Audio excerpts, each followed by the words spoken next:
అంశం. గురుగారు మరో ఉత్తరం చూద్దామండి. హైదరాబాద్ నుంచి శ్రీనివాస్ గారు రాస్తున్నారు. శివుడు ఎలా జన్మించాడు, తల్లిదండ్రులు ఎవరు తెలియజేయగలరు అని అడుగుతున్నారు. 18 పురాణాలలో శివుడికి తల్లి తండ్రి లేరు. ఆద్యంతములు లేని దైవం శివస్వరూపం. కనుకనే ఎవరైతే తల్లిని తండ్రిని సేవిస్తారో అలాంటి వారిపైన పరమేశ్వరునకు అపారమైన కరుణ. మార్కండేయుడు కావచ్చు, లేక ఇంకే వృత్తాంతమైనా కావచ్చు, తల్లి తండ్రి మాటలు వినేటటువంటి ఆ బాలబాలికలపైన పరమేశ్వరుడికి అపారమైనటువంటి ప్రేమ, అనురాగం.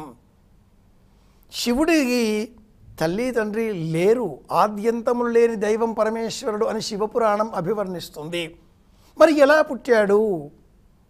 విశాల విశ్వంలో వేద ప్రమాణాన్ని మనం గమనించినప్పుడు ప్రప్రథమంగా నీరు ఏర్పడి ఉన్నది.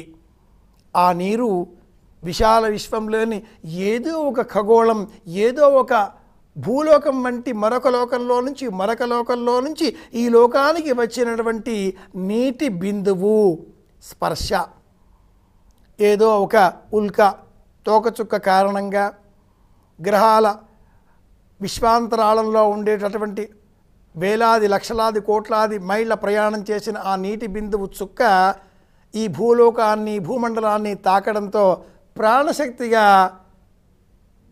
దినదినం అనుదినం వృద్ధి పొంది ఇంతటి జనాభా, ఇంతటి ప్రపంచంగా నేడు మనం దర్శించుకోగలుగుతున్నాం. ప్రప్రథమంగా ఉన్న ఆ నీటి బిందువే శివుడు.